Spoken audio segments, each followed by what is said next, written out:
Sanibonani molweni namkela ku-SATV ngesiXhosa. Unjengayibonakalisa esibhedlela ke guys ngakulaa bhedi ke qaphelani akanamazwi akabhilive uba umfowabo akasekho and umshiye kaloku belenga bengekaxolelani bona bobayithunga izinto ezenzekileyo. Kwelinye icala uPhakamani yena akayithatha kakuhle into yokusweleka katatakhe, uyanxila ke ngoku uyibetha itafile yamnyama kugcwele kule ndawo ahleli kuyo etafileni gqila amantombazana uyaselwa apha. So kukho ne-chaos nje eyenzekayo kwakule restaurant. So ukunceda ukufika ke ukwenza uthe kwenza ufika kwakhe wabe sesiya kuye ke yabe seyifika nentombazana esebenza phaa isisho uyacela bhuti umthathe ngoba i-chaos ayenza apha nabantu ngoku abasahlalanga kakuhle apha kule restaurant. Kwenza ke wamhlalisa phansi ke bathetha ke sithi makayeke le nto ayenzayo. Amantombazana wona xa ehamba athatha utywala, uPhakamani uyaphakama tsala utywala bakhe uyatsho into yoba oh baba ushonile. So naye ke ukuloo nto yoba ke akabhilive and kangamlise kukwenza umxelela uba masihambe sigoduke so bayithuba aphakamile ke bemkaki. So kwakwenza ke ukwenza ubonakala encokola noSibongile. Uthi yena yonke le nto yokusela kaqaphelana akazazi noma makazive kanjani.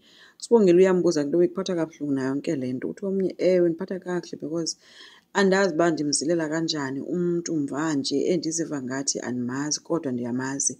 Benimbiza ngotata omdala kodwa ngosekufuneka ndimbize nguwo.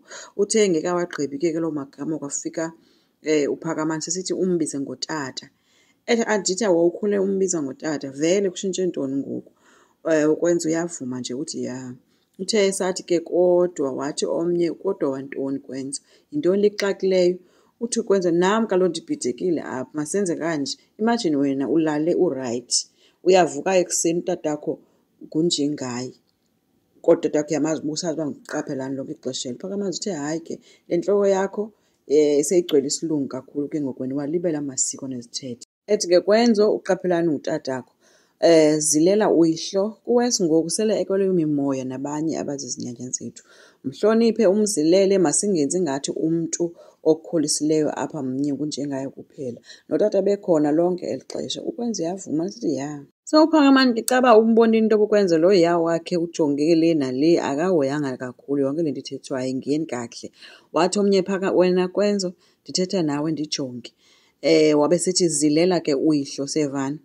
Ethi noba ubungayazi nyani kodwa ubuzomngcwaba njengotata omdala wakho andithi. Wathatha isonke wawugqiba wabashiya kanjalo noSibongile apho. uSibongile ushiyeke exela ukwenza ukuba ndiyazi ukuba yonke le nto ayikho lula kuwe kodwa ndiyaxolisa uvumelana nomfowenu kule nto. Ukhule unotata abaninzi umahluko nje ukuba awulifumenanga ixesha eloneleyo lokusondelelana nabo kodwa yonke le nto ayitshintshi into kuwe. Ukwenza oko sithi nje ya. Kanti ke uphetheni yena kwelakhe icala ubhizi ncokolela uMamVike uba uqaphelani lo hayi akayenzanga lula yonke le nto yakhe ngoba wayemcelile angayithethi yonke le nto amfake kuyo njengangoku. Ethi wayemcela into makawungena nayo engcwabeni le nto ibe into abayifihlayo ingaziwa nje. Kodwa today uvele wazikhethela uziswelekela wamshiya enyanyeni yena ubhizi ngoku uphendula imibuzo angenawukwazi ukuyiphendula. Ethi ukwenza akakwazi nokundijonga akakwazi nothetha nam. Mna ndinguloo mntu ushiyeke ndodwa apho. uMamVike uthi ke yena kunoba kaloku befuna ukuhamba in peace nje azivulele indlela yakhe. Uphetheni uthi yena ahambe ngepeace nokuthula andishiye mna ne-chaos. Uthi akukho lula umzi wami uyachitheka apha konakele nje kwenza akafuni kwantithibanisa nam akathethi nam. Ethi nje wonke into imabhitubhitu apha. Uthi ube-selfish nje uqaphelani ube-selfish kakhulu. uMamVike bengazi uba makathini ke guys kumedem wakhe uyawathi nje exola nalena into izodlula. Late ke guys nanko kunjengaye efika sabize i-meeting.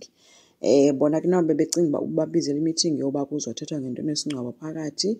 Ufikile ke sithi ehamba noNomfundo ke esithi ke kuhle ukuba bona bephelele beyifamily.